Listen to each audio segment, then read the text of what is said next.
प्रिय विद्यार्थियों, आज हम एमए पॉलिटिकल साइंस के पेपर आधुनिक भारतीय राजनीतिक विचारकों में गोखले के बारे में चर्चा करेंगे। गोखले मूलतः एक शिक्षक थे। वे भारत में ब्रिटिश संपर्क के इस योगदान को बहुत महत्वपूर्ण मानते थे कि उसने पश्चिमी उदारवादी शिक्षा का द्वार भारत के लिए खोला। वे इस तथ्य से अवगत थे कि जब तक भारतीय जनता में शिक्षा का व्यापक प्रचार प्रसार नहीं किया जाता है, तब तक राजनीतिक जागृति, सामाजिक विकास, आर्थिक आत्मनिर्भरता आदि लक्ष्यों को प्राप्त करना असंभव था। स्वयं गोखले ने एक मामूली से वेतन पर दक्कन एजुकेशन सोसाइटी की 20 वर्ष तक सेवा करके भारत में शिक्षा के प्रसार के प्रति अपनी प्रतिबद्धता का उत्कृष्ट उदाहरण प्रस्तुत किया। गोखले की शिक्षा की धारणा अत्यंत व्यापक थी।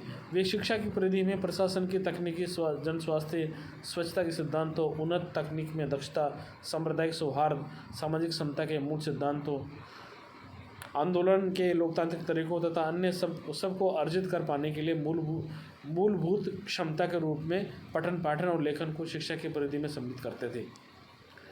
गोखले के शिक्षा संबंधी विचारों को हम क्रमशः बताते हैं, जिनमें पहला है अनिवार्य और निःशुल्क प्राथमिक शिक्षा। गोखले प्राथमिक शिक्षा को अनिवार्य और निःशुल्क बनाया आवश्यक मानते थे। वे इसके लिए वे राज्य से अपेक्षा करते थे कि वह भारत के ग्राम में शिक्षा का साधन उपलब्ध कराए। लेजिस्लेटिव काउंसिल में अपने पहले बजट भाषण में उन्होंने भारत में शिक्षा की अविकसित स्थिति पर चिंता प्रकट करते हुए कहा कि यह दुखद तथ्य है कि हमारे प्रत्येक 10 में से 9 बच्चे अज्ञान और अंधकार में बड़े हो रहे हैं। हमारे प्रत्येक 5 गाँव में से 4 ग्राम ऐसे हैं जिनमें कोई विद्यालय नहीं है। पिछले अनेक वर्षों से शिक्षा पर किया जाने वाला हमारा व्यय नगण्य रहा है। इसके विपरीत इंग्लैंड में स्कूल जाने की आयु प्रत्येक बालक के लिए स्कूल जाना अनिवार्य है तथा शिक्षा का सरकारी व्यय पिछले 15 वर्षों को लगभग 3 गुना बढ़ गया है। ये तो इंग्लैंड की स्थिति है। देश में प्राथमिक शिक्षा के लिए समुचित साधन उपलब्ध कराए जाने के लिए गोखले ने सुझाव दिया कि शिक्षा को प्रांतीय विषय की अपेक्षा केंद्रीय विषय बना लिया जाना चाहिए।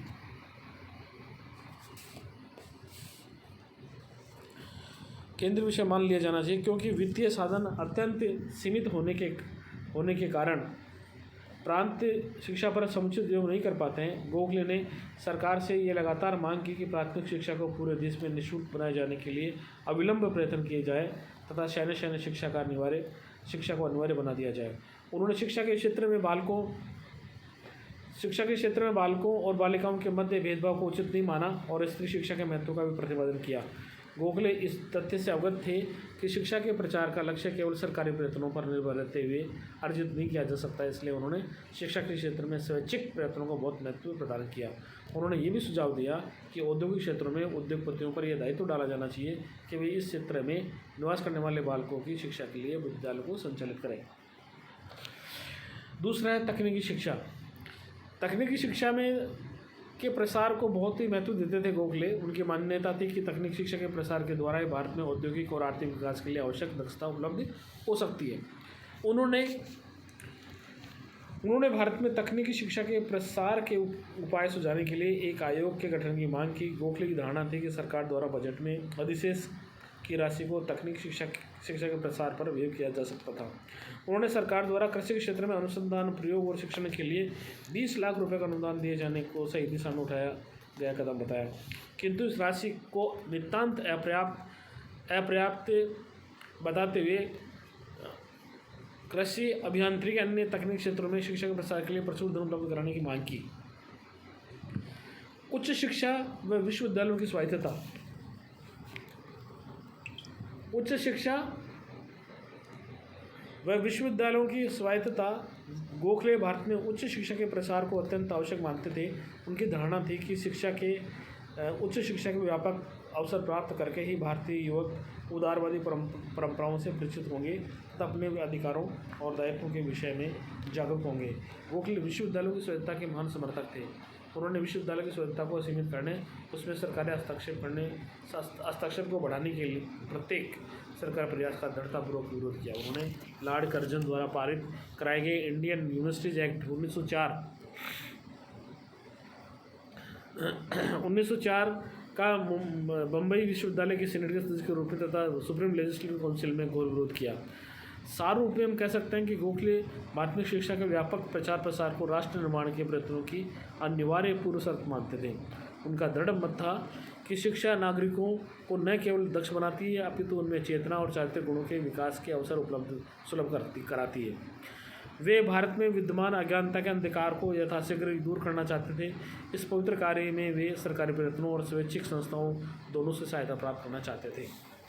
अगला हमारा टॉपिक है गोखले का राजनीतिक वसीयतनामा अथवा संवैधानिक सुधारों का प्रारूप 1915। सन 1919 के पार्लियामेंट सुधार अधिनियम द्वारा भारत के लिए जिस रूप में संवैधानिक सुधारों की व्यवस्था की गई थी वह भारत की राष्ट्रीय आशाओं एवं आकांक्षाओं से एकदम विपरीत थी। उग्र राष्ट्रवादियों ने प्रारंभ से ही इसकी आलोचना की। उदार राष्ट्रवादियों ने यद्यपि प्रारंभ में इसकी प्रशंसा की किंतु बाद में उन्होंने अनुभव किया कि उनके साथ छल किया गया। स्वयं गोखले का ये मानना था कि भले ही इन सुधारों में कुछ अच्छी बातें भी थी किंतु व्यवहार में सरकार ने अपने विभिन्न कानूनों एवं अधिनियमों द्वारा उन्हें प्रभावहीन कर दिया था।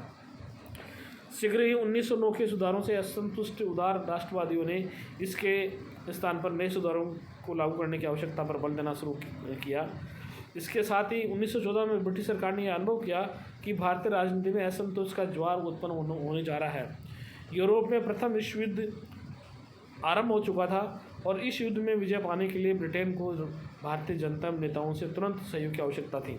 अतः ब्रिटिश सरकार ने सुधार संबंधी भारतीयों की मांग के प्रति ध्यान देना शुरू किया और बम्बई प्रांत के गवर्नर लॉर्ड वेलिंगटन ने गोखले से आग्रह किया कि वे फिरोज शाह मेहता और आगा खां मुस्लिम लीग के सहयोग से भारत के लिए संवैधानिक एवं प्रशासनिक सुधारों का प्रारूप तैयार करें जिसके आधार पर युद्ध के बाद नए सुधारों को लागू किया जा सके। गोखले ने ये सुधार योजना 1915 में सरकार को सौंपी।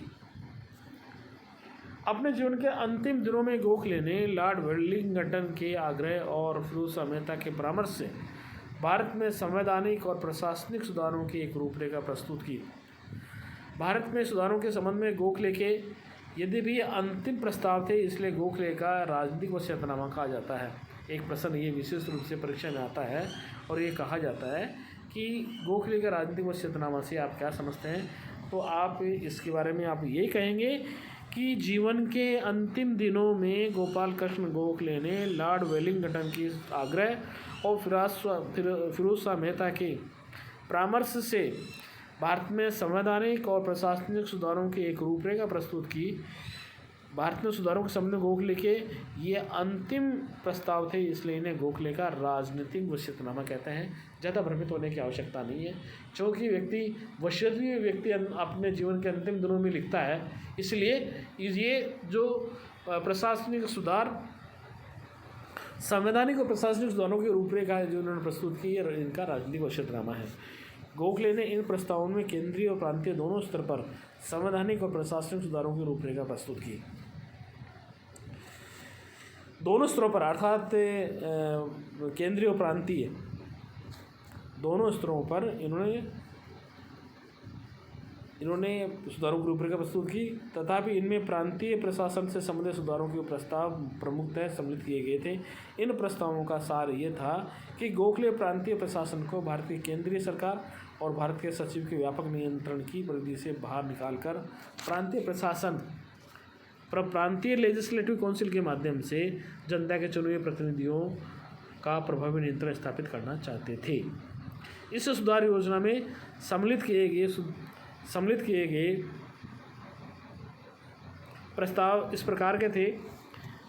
प्रथम है, प्रत्येक प्रांत में प्रांतीय प्रशासन के अध्यक्ष के रूप में इंग्लैंड से एक गवर्नर की नियुक्ति की जानी चाहिए। प्रांत में 6 सदस्यों वाली कार्यकारी परिषद होनी चाहिए जिसमें कि कम से कम 3 भारतीय सदस्य हो। गृह, वित्त, कृषि, सिंचाई, सार्वजनिक निर्माण, शिक्षा, स्थानीय प्रशासन, उद्योग और वाणिज्य के विभागों पर भारत सदस्यों को स्पष्टता प्रदान किया जाना चाहिए। कार्यकारी परिषद में भारतीय सिविल सेवा के सदस्यों को भी सम्मिलित किए जाने की छूट हो सकती है। तीसरा, प्रांतों में प्रभावशाली विधायी परिषद स्थापित की जानी चाहिए तथा इन परिषदों में कम से कम 80% सदस्य विभिन्न निर्वाचित क्षेत्रों और हित समूह से निर्वाचित होने चाहिए। मुसलमानों और अन्य अल्पसंख्यकों के लिए इन परिषदों में विशेष प्रतिनिधित्व की व्यवस्था होनी चाहिए तथा विशेषज्ञों को छोड़कर कोई भी गैर सरकारी सदस्य मनोनीत नहीं होना चाहिए। चौथा, प्रांतीय स्तर पर कार्यकारी परिषद और विधायी परिषद के संबंधों को इस आधार पर निर्धारित किया जाना चाहिए कि कार्यकारी परिषद संसदीय प्रणाली के अनुरूप विधायी परिषद के प्रति पूर्ण उत्तरदायी दायित्व का वहन भले ही न करे, किंतु वह इसे सभी मामलों में उसके प्रति जवाबदेह अवश्य हो।